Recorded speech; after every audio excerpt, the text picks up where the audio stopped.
सबको नमस्कार, जय हिंद, गुड मॉर्निंग। आज हम लोग चर्चा करेंगे ओरिजिन ऑफ अर्थ, पृथ्वी की उत्पत्ति कैसे हुई। इस संबंध में विभिन्न भूगोलवेताओं ने अपना अपना मत प्रकट किया है, जिसको हम लोग आज पूरा जानेंगे। और हमको ये जानना भी चाहिए, क्योंकि हर बार ये क्वेश्चन में पूछा जाता है कि पृथ्वी से उत्पत्ति से संबंधित किस विद्वान का क्या योगदान था, कौन सा सिद्धांत दिया था।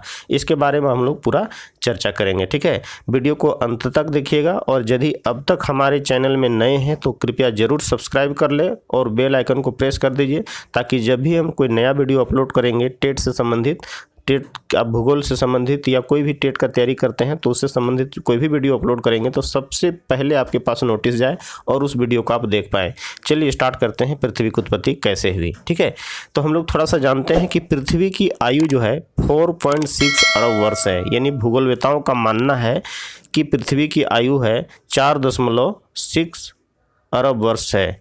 पृथ्वी की आयु ब्रह्मांड की आयु की 1/3 है। यानी भूगोलवेताओं का ये मानना है कि पृथ्वी के जो जितनी भी आयु है वो पूरे ब्रह्मांड की जितनी आयु है उसकी 1/3 है। शुरुआत में पृथ्वी के वातावरण में ऑक्सीजन नहीं था। यानी भूगोलवेताओं का यह मानना है कि शुरुआत के समय यानी प्रारंभ में वातावरण में ऑक्सीजन नहीं था। ऑक्सीजन बनने का काम हरे पौधे करते हैं, जो प्रकाश संश्लेषण की क्रिया के दौरान करते हैं। पृथ्वी पर सबसे पहले विकसित होने वाले हरे पौधे साइनोबैक्टीरिया नामक एक शैवाल है जो हरा है। ठीक है, ये बहुत इंपॉर्टेंट क्वेश्चन है। यानी पृथ्वी पर सबसे पहले विकसित होने वाला हरे पौधे साइनोबैक्टीरिया नामक एक हरा शैवाल है। ठीक है, पृथ्वी की उत्पत्ति के समय केवल पानी ही था। ऐसा माना जाता है कि पृथ्वी का जब जिसमें उत्पत्ति हो रहा था उसमें सबसे पहले क्या था, पानी ही था। सर्वप्रथम जलीय जीव का ही जन्म सबसे पहले हुआ। जैसे अमीबा यानी जो होता है एक कोशिकीय यूनिसेलुलर जो होते हैं, जीवाणु होते हैं, या जो जलीय जीव ही सबसे पहले आए। यानी सबसे पहले जलीय जीव का ही जन्म हुआ। पृथ्वी की उत्पत्ति के संबंध में जो विचार देने वाले भूगोलवेता हैं, मनोवैज्ञानिक हैं, वैज्ञानिक हैं, इनको 2 भाग में विभाजित किया जाता है। पहला भाग में हम लोग देखते हैं कि अद्वैतवादी संकल्पना, मोनास्टिक कंसेप्ट, इसको पैतृक संकल्पना यानी पेरेंटल हाइपोथेसिस भी कहा जाता है। और दूसरी तरफ हम लोग देखते हैं द्वैतवादी संकल्पना, ड्यूलिस्टिक कंसेप्ट।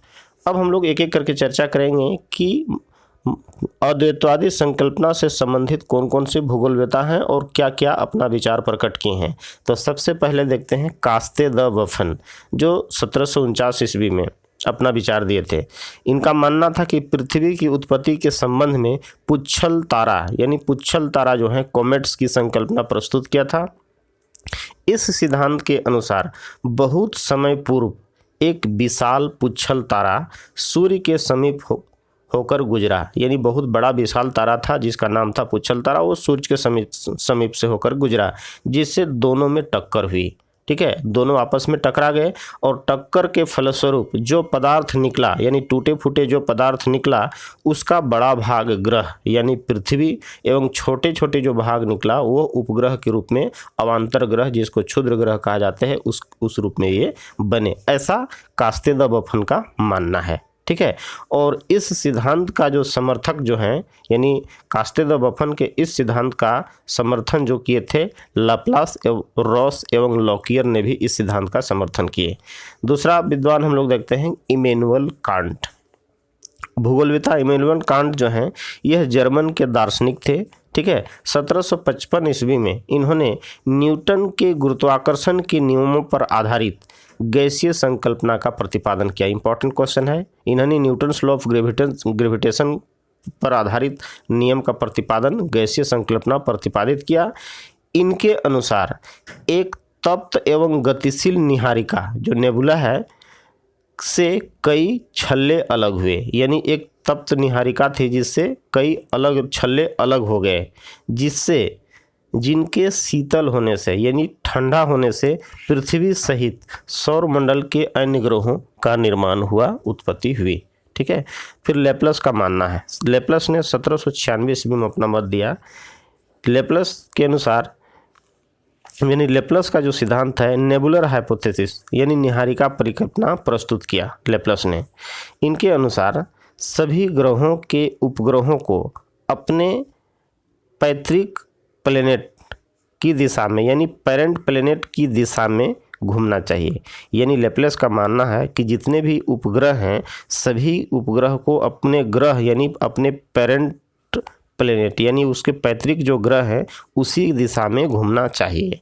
परंतु शनि तथा जुपिटर यानी शनि तथा बृहस्पति के उपग्रह अपने पितृग्रह के विपरीत दिशा में भ्रमण करते हैं। यानी लेप्लस का मानना है कि जो सैटर्न, शनि, जुपिटर और बृहस्पति के जितना भी सैटेलाइट हैं, उपग्रह हैं, वह पितृग्रह यानी अपने पेरेंट्स प्लेनेट के दिशा में भ्रमण नहीं करते हैं बल्कि उनके विपरीत दिशा में भ्रमण करते हैं। ये क्वेश्चन भी इम्पोर्टेंट है, ठीक है। इन्होंने एक बुक लिखा, इन्होंने एक किताब लिखा था position of the world system में इस सारी बातों का वर्णन किया था, ठीक है। बुक का नाम था exposition of the world system, ठीक है। नेक्स्ट विद्वान हम लोग देखते हैं लॉकियर, यानी हम लोग अद्वैतवादी संकल्पना में चौथा विद्वान है लॉकियर। लॉकियर 1919 ईस्वी में उल्का पिंड की संकल्पना प्रस्तुत किया था, उल्का पिंड की संकल्पना प्रस्तुत किया था। अब हम लोग देखते हैं द्वैतवादी संकल्पना, डुअलिस्टिक कंसेप्ट। इस संबंध में भी कुछ विद्वानों ने अपना मत रखा है। इसके समर्थक विद्वानों का मानना है कि पृथ्वी की उत्पत्ति दो तारों से हुई है, यानी पृथ्वी की उत्पत्ति जो हुई है दो तारों से हुई है। यह आकस्मिक घटना का परिणाम है, यानी जो पृथ्वी की उत्पत्ति हुई दो तारों से और यह एक आकस्मिक घटना का परिणाम है, ठीक है। इसलिए इसे बाय पेरेंटल हाइपोथेसिस भी कहा जाता है, यानी द्वितारक संकल्पना, द्विपैतृक संकल्पना भी इसको कहा जाता है। अभी हम लोग देखते हैं कि ग्रह के निर्माण के, यहाँ पर ग्रह के निर्माण तप्त गैसीय निहारिका से नहीं, यानी इस सिद्धांत के अनुसार जो है ग्रह का निर्माण तप्त गैसीय निहारिका से नहीं बल्कि ठोस पिंड से हुआ है, यानी एक सॉलिड पदार्थ था उससे हुआ है। यही आपस में मिलकर पृथ्वी एवं अन्य ग्रहों को निर्माण के कारण बने, ठीक है। इसलिए इस सिद्धांत के अनुसार पृथ्वी की उत्पत्ति, पर्वत निर्माण आदि का प्रयास किया गया। इसी सिद्धांत के अनुसार पृथ्वी की उत्पत्ति कैसे हुई, पर्वत का निर्माण कैसे हुआ, इस सिद्धांत के अनुसार क्या कहा गया है। इसमें हम लोग देखते हैं कि इस सिद्धांत के प्रमुख विद्वान हैं, प्रमुख भूगोलवेता हैं।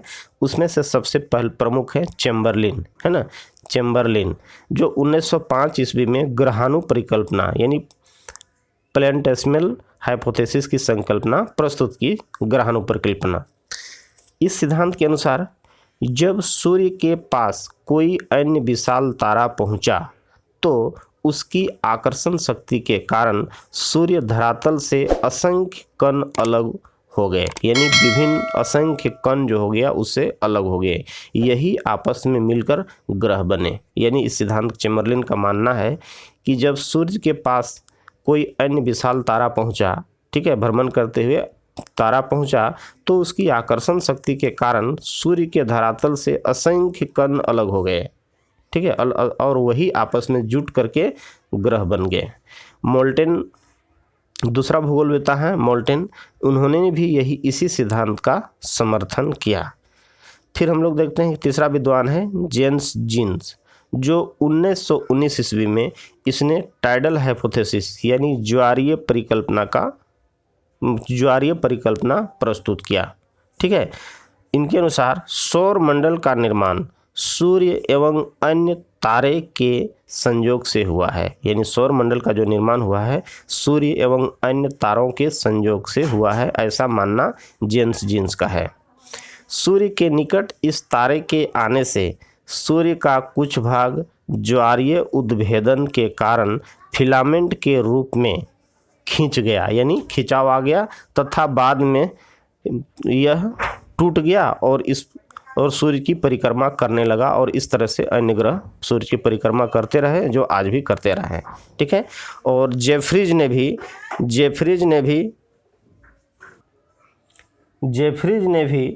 1976 ईस्वी में टाइडल हाइपोथेसिस यानी 1926 ईस्वी में टाइडल हाइपोथेसिस प्रस्तुत किया, है ना। इन्होंने भी ज्वारीय परिकल्पना का समर्थन किया।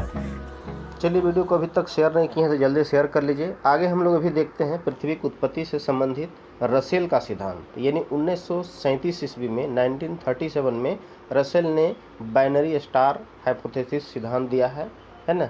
द्वितारक परिकल्पना, जिसमें इन्होंने बताया कि सूर्य के अलावा 2 तारे थे, 2 विशाल तारे थे, ठीक है, एक तारा था और उसका एक साथी तारा था। अगला विद्वान हम लोग देखते हैं ऑटो स्मिड। ऑटो स्मिड ने 1943 यानी 1943 ईस्वी में इंटरस्टेलर डस्ट पार्टिकल परिकल्पना का प्रतिपादन किया। ऑटो स्मिड जो थे ये रूसी भूगोलवेता थे, यानी रूस के भूगोलवेता थे, ठीक है। उसी तरह रोसजन ने विखंडन सिद्धांत का प्रतिपादन किया, पृथ्वी की उत्पत्ति के संबंध में विखंडन सिद्धांत का प्रतिपादन किया, ठीक है। और आधुनिक सिद्धांत के रूप में हम लोग पढ़ेंगे बिग बैंग थ्योरी, जिसको विस्तारित ब्रह्मांड परिकल्पना सिद्धांत भी कहा जाता है।